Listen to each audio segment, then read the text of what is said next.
And how would you like us to introduce you? Briefly? Oh, good. This will be fun. To me away.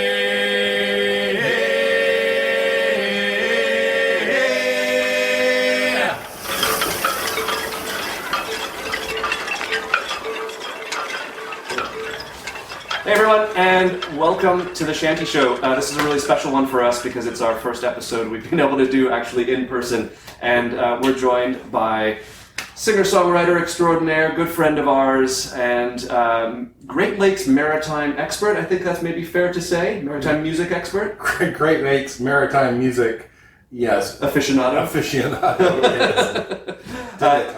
Ian Bell is joining us today for some songs, and we're coming to you from a really interesting place. Maybe Ian, I know we said we were going to start with a song, but maybe tell us a little bit. Yeah, we're in the wheelhouse of a 1912 Great Lakes freighter called the William P. Snyder Jr. It's catchy. And it is a catchy name. And just for the record, this is now attached to the Port Dover Harbour Museum.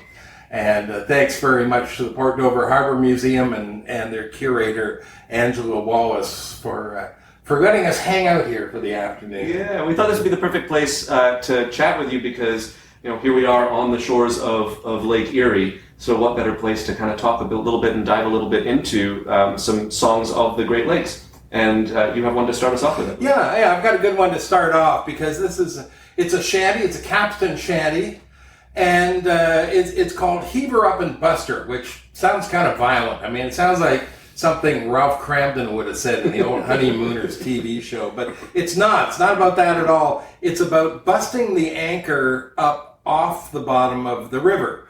And when the schooners were going back and forth in the Detroit River and the St. Clair River and Lake St. Clair, in between Lake Erie and Lake Huron, it could get really crowded there, and they didn't want the schooners tacking back and forth. So there were steam tugs there that would tow them, sometimes half a dozen at a time, to whichever end of the rivers they wanted to go. And this song's partly about that. It's about being towed by a steam tug while you're doing everything else, while you're getting the anchor up. And I guess you get the anchor up before the steam tug, but with any luck, and getting the sails ready to set in earnest once they're out in the lake. And so this, it's a shanty from darkest Southwestern Ontario, and it came from it was collected by Ivan Walton. We'll probably talk about him a little bit later. Well, the St. Clair River's 30 miles long. Heave her up, lads, heave her high. We'll set our canvas to this song. Heave her up and bust her. Heave her up and bust her.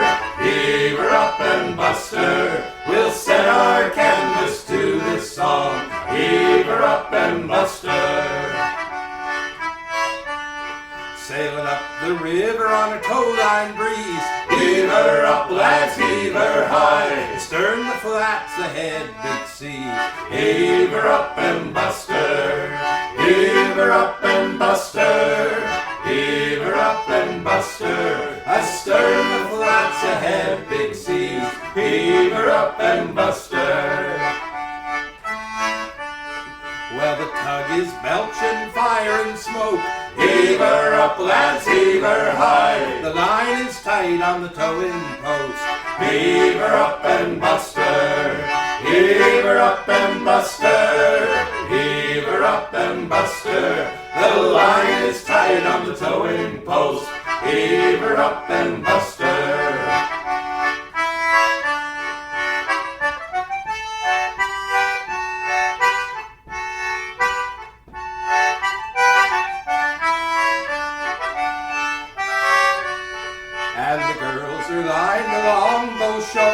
Heave her up, lads, heave her high. We're the boys that they adore. Heave her up and bust her. Heave her up and bust her. Heave her up and bust her. And we're and buster. And the wind is strong from the northwest. Heave her up, lads, heave her high. Lake Huron seas we soon will test. Heave her up and buster. Heave her up and buster. Heave her up and buster. Lake Huron seas we soon will test. Heave her up and buster. Yeah, the wind's northwest and blowing strong. Heave her up, lads, heave her high. Sheet her close and send her long. Heave her up and buster. Heave her up and buster. Heave her up and buster. So Sheet her close and send her long. Heave her up and buster. Heave her up and buster. Heave her up and buster. So sheet her close and send her long. Heave her up and buster.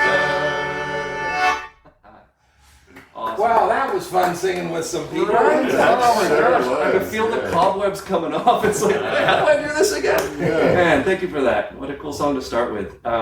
So you mentioned the collection that came from. You have a number of songs from it on your latest album. Yeah, it's called the Ivan Walton Collection. And back during the folk scare of the early 70s, Ann and I, Ann Letterman and I, were a group called Muddy York, and we were looking for Canadian folk songs to sing the way one did. And our friend Barry O'Neill, who was a wonderful traditional singer and Ilian piper, knew tons and tons of songs, and he gave us a battered manila file folder.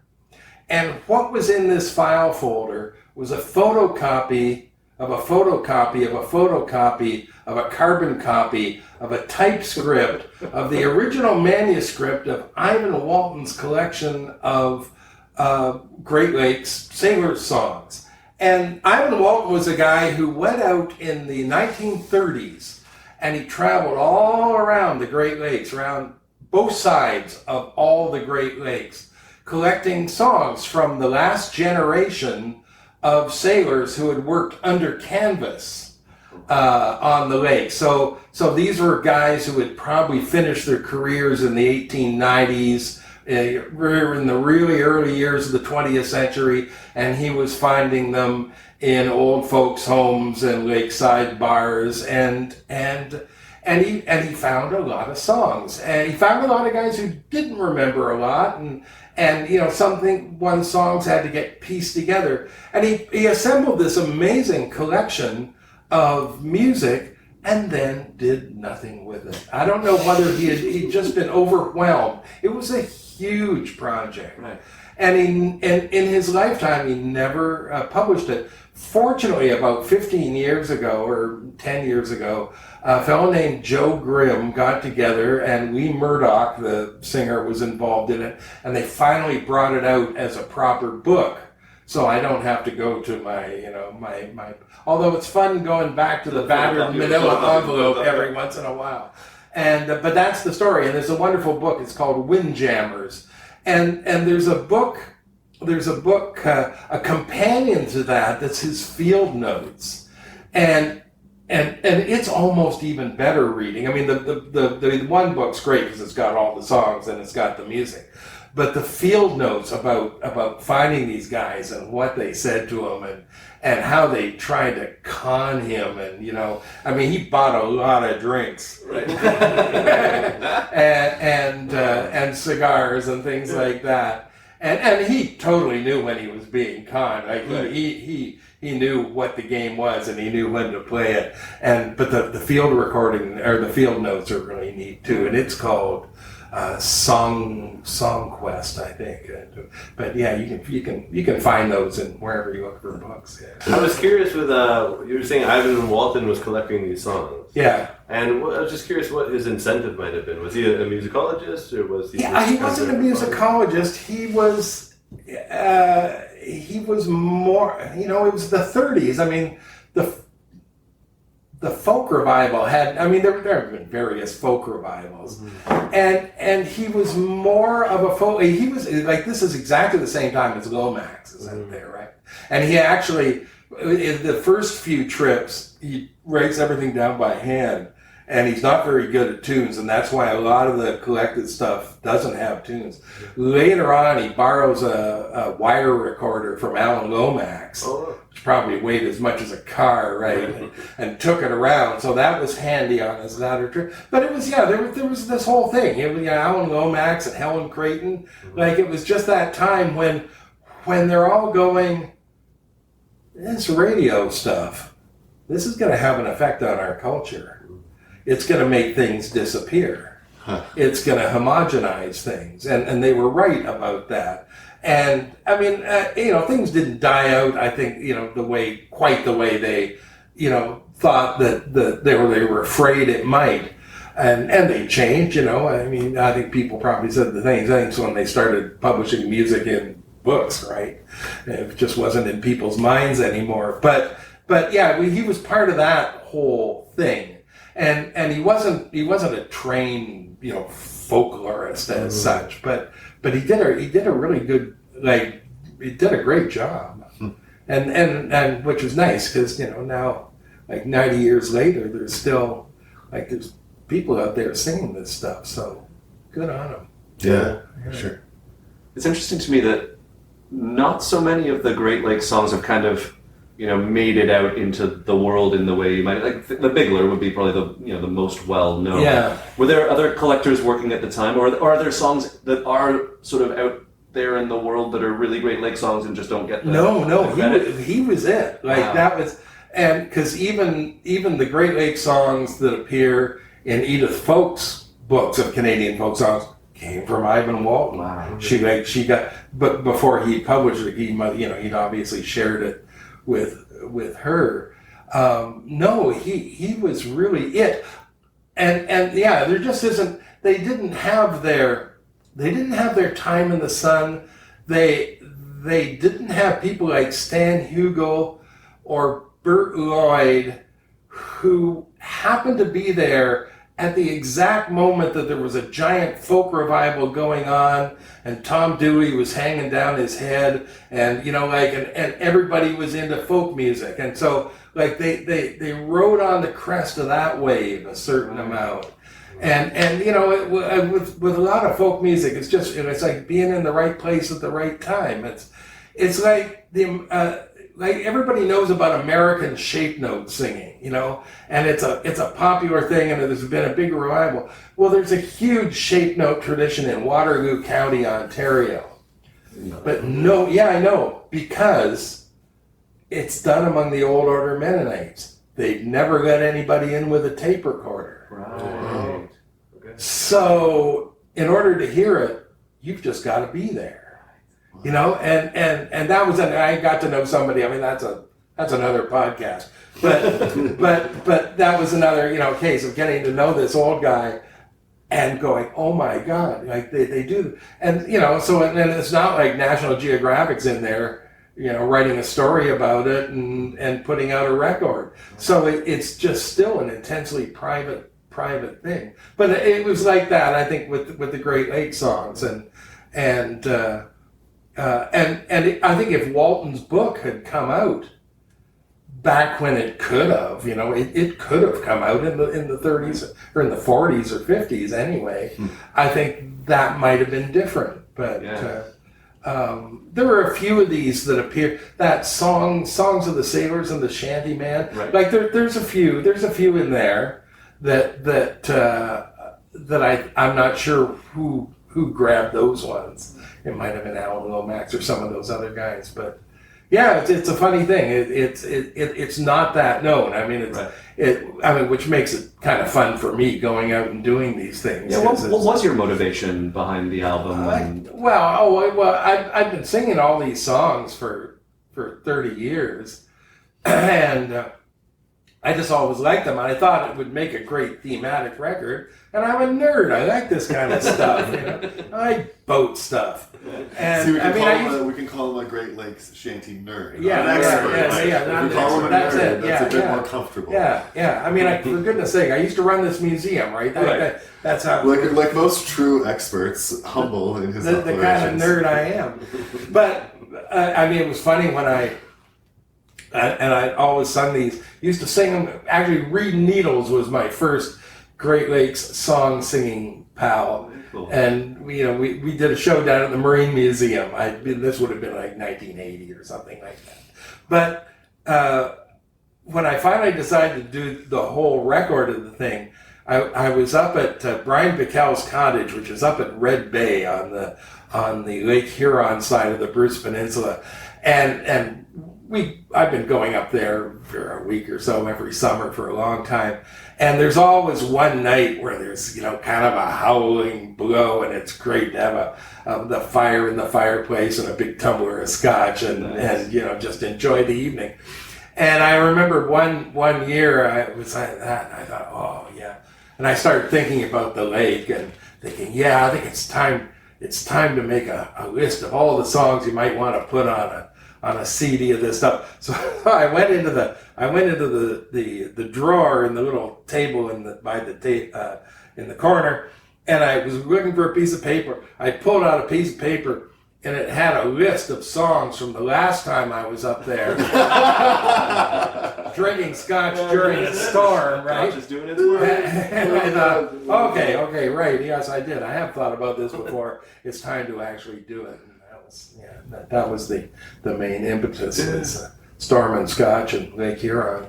What do you need? Yeah. Now, I remember, Ian, you mentioned a few years ago that compared to the deep water sailing, that the discipline was not quite as severe in the Great Lakes. Well, yeah, I mean, it was a different situation because, the captains, the captain was still God and everything, but he knew that if you didn't like it, you could quit. I mean, it was a lot easier to hitchhike home from Hamilton than, say, Cape Town, and so you had more options, and a lot of the sailors did other things too. The sailor and the shanty man, like the lumber camp person, were often the same guy, because they'd keep the lakes. They'd keep the boats going on the lakes as long as they thought they could get away with it in the fall, which was usually into November or so. And then they'd stop it, and the guys would go up and work in the camps, and then come back from there in March and set themselves back up as sailors again. And so you had a mix of really seasoned sailors and lots of part-timers who were probably barely able seamen, or Right. landsmen who could pull a rope when they were told to. It strikes me like, living in Toronto, you could go your entire life living around the Great Lakes and never really know the deep, rich maritime and shipping tradition that was here, because it kind of exists in small pockets now and in museums like this, but no, it was huge. There were, in the 1880s, there were 6,000 or 7,000 schooners out on the lakes all the time, and when the trains eventually replaced that for a lot of cargoes, what ended up still being shipped were things like iron ore and lumber and like big stuff. But and there are still, all these towns have got ports. Toronto's got a huge port, right. and I remember going to St. John's, Newfoundland, with some people from Toronto, and they were going, "Whoa! Look at the harbor! Wow, this is really neat." And I said, there are probably more commercial ships in the Toronto harbor right now than there are here at that exact moment. Yeah. And but people, it's not unless you grew up. I grew up just about 10 miles north of here, in Waterford. And spent a lot of time down here. Well, it was more fun, and people didn't know your parents. But that's another story. But so it had the intrigue of having the fishing fleet here in Dover, and so I've always had. I think that was what got me interested in. Which was why I was excited when I was whatever I was, 23 or something like that, and got given these songs and went, wow, here's stuff kind of from my own backyard. Almost, yeah.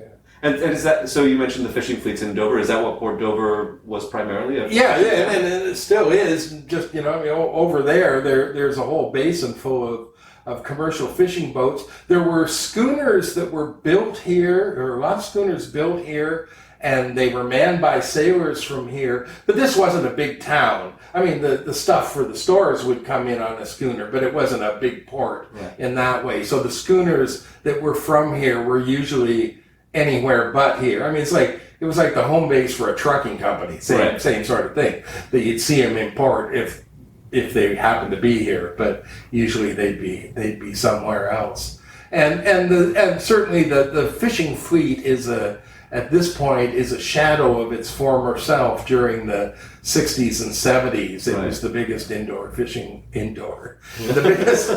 was a remarkable fishing fleet.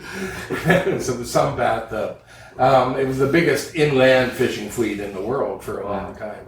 But they catch lots of smelt, lots of perch and pickerel, and so it's still very much a going concern. Yeah.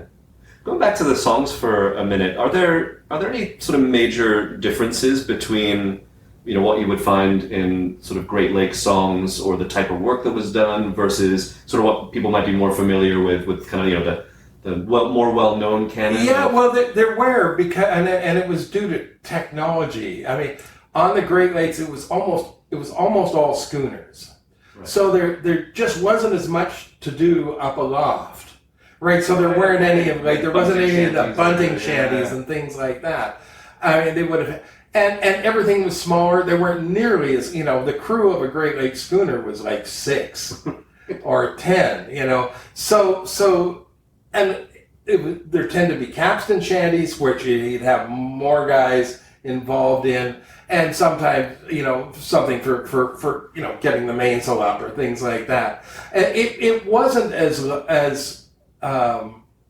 it wasn't as big a tradition, just because they just didn't have the critical mass of sailors on the ships to do it, and you might not, you had to depend on people knowing the stuff. But one thing I learned from hearing the voices of these Great Lakes sailors via Ivan Walton is a shanty is not a song. A shanty is a template for a song. Yeah. Right? Yes.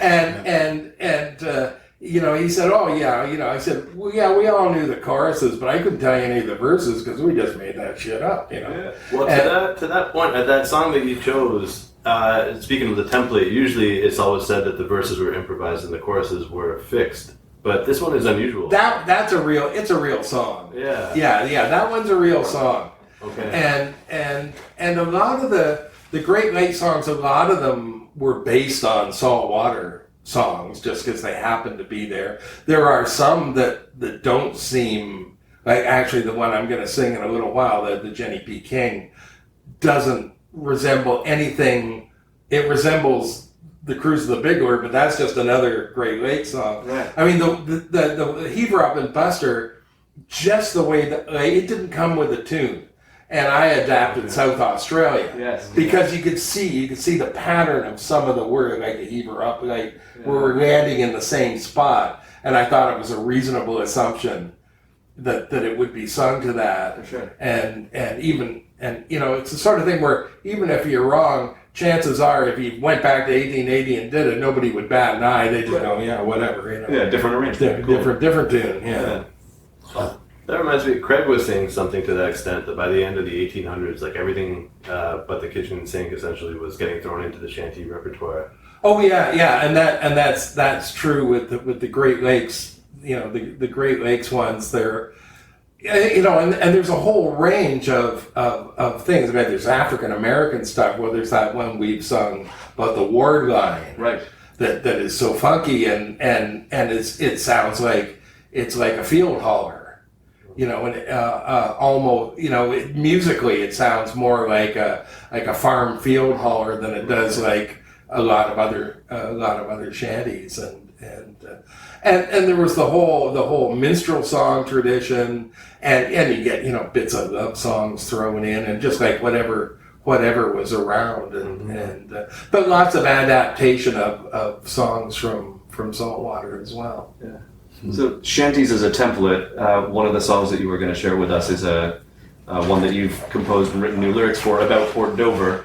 Right. Well-known shanty. Yeah. Might be a good time to Okay, to give that one a go. sure. This is of course Port Dover. I said it's still a lake town, absolutely, but probably as many people now know it because it's a kind of a biker town too. This is the Friday the 13th. Friday the 13th. You get lots of bikers around, and it's a tourist town. So there are these famous places like the Arbor where you go and get your rich red hot foot-long hot dog and fries and this drink called Golden Glow, which is this wonderful concoction that they've made there for decades and decades. And so I worked. This was a song that actually, the one neat thing about Port Dover is people like songs and they like songwriting. When bad stuff happens on the lake, there's somebody will write a song about it. Like there's still a ballad tradition here. When the last time when fish tugs have run into trouble and people have died, there have been songs written about it. And when they have events, they will invite people like me and Bruce Milner out to be the ballad singer. Like it's very cool in that respect. That's just because we got to have somebody out to sing a song. So this was one I made up for some event. I can't even. I think it had something to do with the Lions Club. You'll recognize it. You sing along at home. As I was walking in Port Dover town, to me, Way, hey, blow the man down. I spied a young maiden a-making her rounds. Give me some time to blow the man down. She was rounding the counter and bluffing the bow. Way, hey, blow the man down. I took in all sail and said, way enough now. Give me some time to blow the man down. I trailed out me flipper and took her in tow. Way, hey, blow the man down. To the arbor for fries and a big golden glow. Give me some time to blow the man down.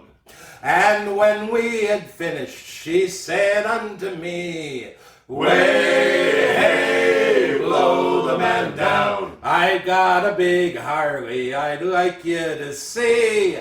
Give me some time to blow the man down. So back to the pier with this gal by my side. Way, hey, blow the man down. Right hopeful that she'd take me out for a ride. Give me some time to blow the man down. We rounded the corner not far from her home. Way, hey, blow the man down. And there sat the Harley all shining with chrome. Give me some time to blow the man down. It was well oiled and powerful, couldn't be beat. Way, hey, blow the man down. But so was her boyfriend who straddled the seat. Give me some time to blow the man down. He caught me before I could get in a lick. Way, hey, blow the man down. With one little finger tossed me in the creek. Give me some time to blow the man down. So all you young men now, before we belay, way, hey, blow the man down. Don't pay no mind what them Dover gals say. Give me some time to blow the man down. There's authentic folklore. That's right. You're gonna want to try those hot dogs now. Yeah. Golden glow. James and I were talking on the car ride up here about how you have one of that sort of that rare ability to be able to kind of write traditional songs. Like they kind of come out and sound traditional. And just wondering, like, what draws you to a song, and then what draws you to a theme and a story, and then how do you approach that in terms of your songwriting? It's funny. I hardly ever actually try to write something that sounds traditional. I'm a great believer in musical and lyric DNA.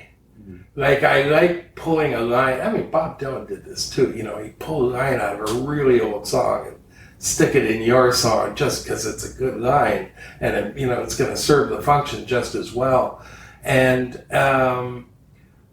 I also, I guess partly because I've had a lifelong interest in history, and worked in museums and done it in a fairly serious way, that if I'm writing a song that's set in a particular time, place, situation, I want to make sure it all sounds true. Like, it's just like it's, it's like Patrick O'Brien, like you believe all that stuff, and you feel pretty confident that it's all right. Yeah.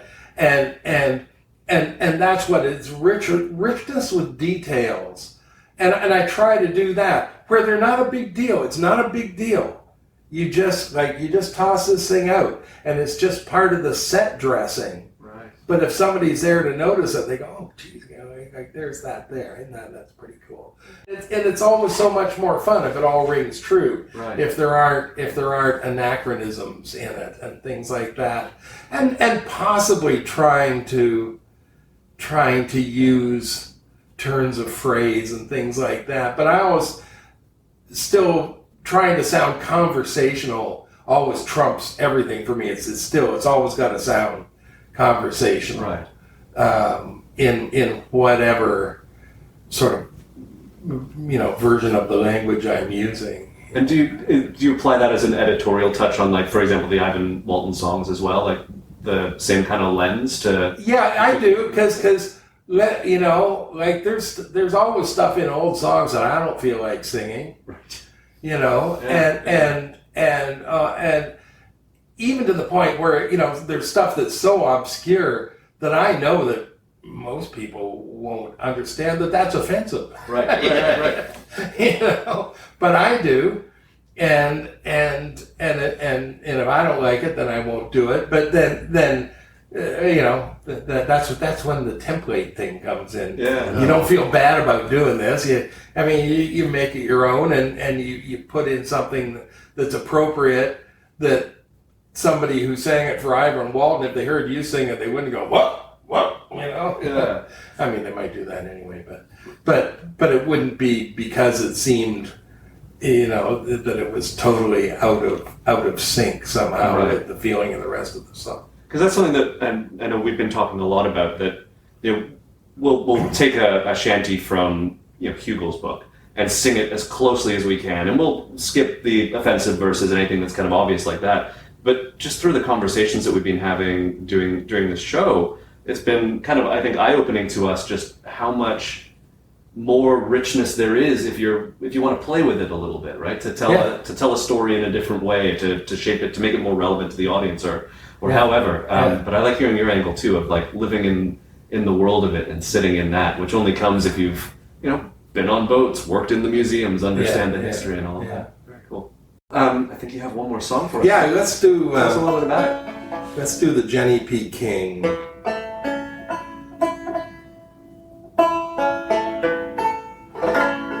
And so I'm going to play the banjo on this, and one of the people that Walton was talking to said the most popular instruments on schooners were fiddles and banjos.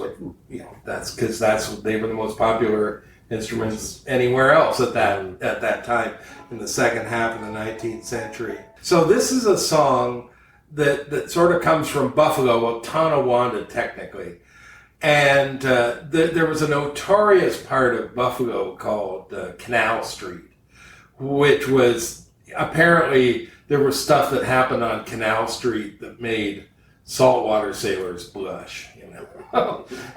But Buffalo was one of those places where it was a railhead, so there were railways coming in from all over the place, and then there were schooners going out to everywhere else, and so there was always a pretty substantial part of the population that didn't actually have to live there and weren't responsible for their actions to a certain extent. And so Buffalo had a real reputation.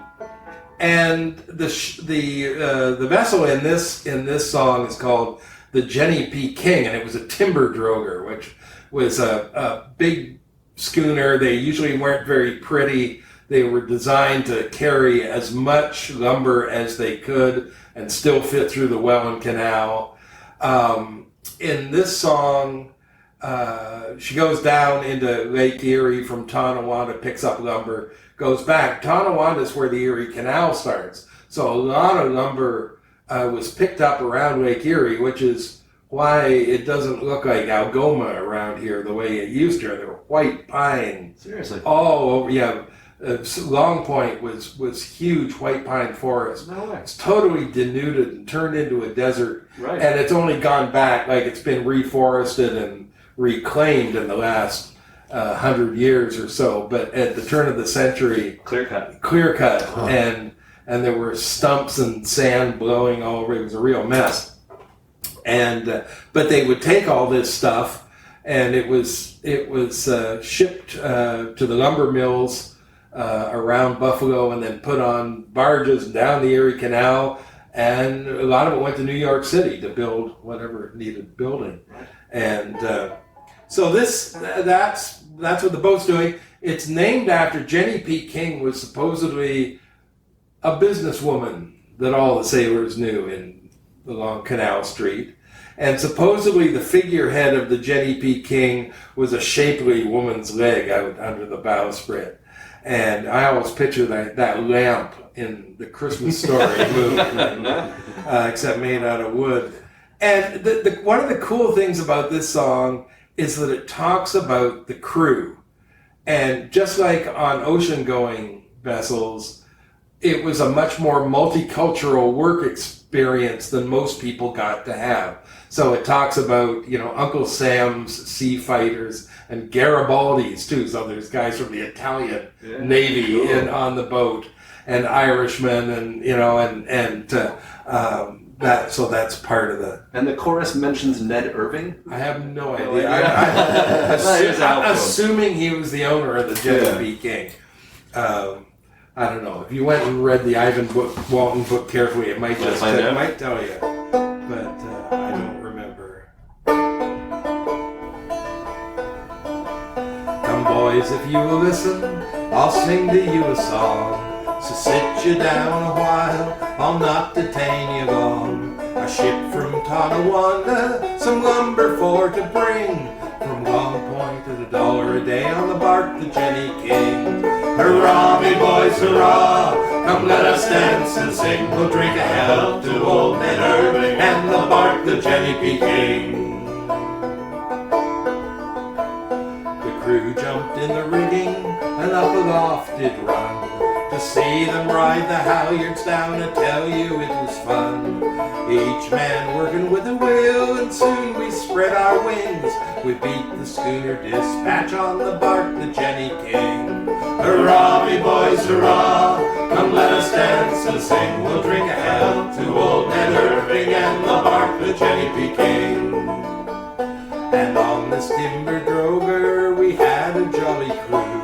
There was Uncle Sam's sea fighters and Garibaldi's too. An Irishman from nowhere, he could dance and sing, and shellbacks from the ocean on the bark, the Jenny King. Hurrah, me boys, hurrah! Come let us dance and sing. We'll drink a health to old Ned Irving and the bark, the Jenny P. King. And on this timber droger were Canadians too, I think, and Dutch from Tonawanda who like their lager drink, and men from other countries who like to have a fling. you know we had a jolly crew on the bark, the Jenny King. Hurrah, me boys, hurrah! Come let us dance and sing. We'll drink a health to old Ned Irving and the bark, the Jenny P. King. The lad who tended the horses, he jabbered all the day. What he tried to tell us, you couldn't really say. Our cook was from the Erie, she was just the thing. She fed the crew and the officers too on the bark, the Jenny King. Hurrah, me boys, hurrah! Come let us dance and sing. We'll drink a health to old Ned Irving and the bark, the Jenny P. King. Hurrah, me boys, hurrah! Come let us dance and sing. We'll drink a health to old Ned Irving and the bark, the Jenny P. King. That was great, thanks guys. Oh, That thank really you. was, yeah. And That's thanks for making the time to meet us out here, and it just feels good to sing together. Yeah. Absolutely. Oh. And a huge thank you to the Port Dover Harbour Museum as well for having us. It's been a real pleasure and a ton of fun. We'll be back with more episodes very, very soon. Thank you all for watching. You can find a lot more about Ian down in the show notes. Ian, do you want to just tell people where they can maybe find you and your music? ianbellmusic.ca. There you go. All the links are, as we say, in the show notes. Make sure to check Ian out on his website. Your music's on Spotify too. And Bandcamp, where you can actually help artists make some money. So, thanks for watching. Please like and subscribe if you haven't done so already. And stay tuned for lots more Shanty Show coming up very, very soon. Thanks, everyone. Bye.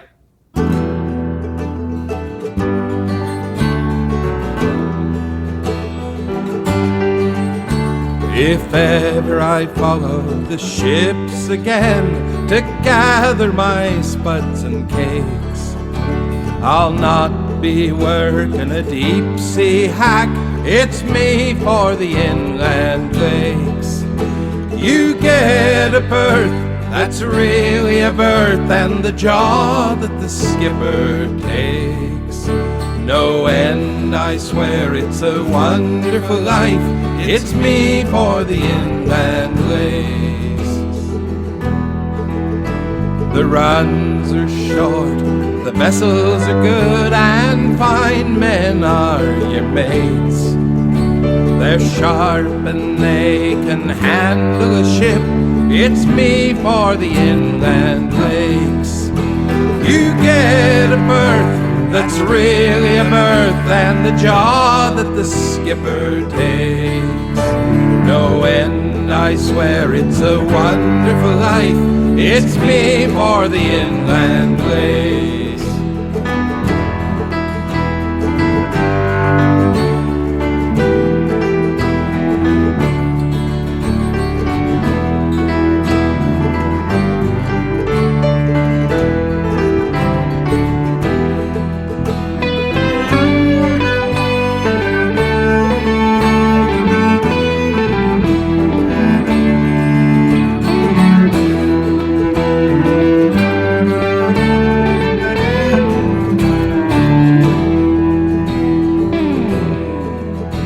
$2 a day, that's the sailor's pay, way better than ocean crates.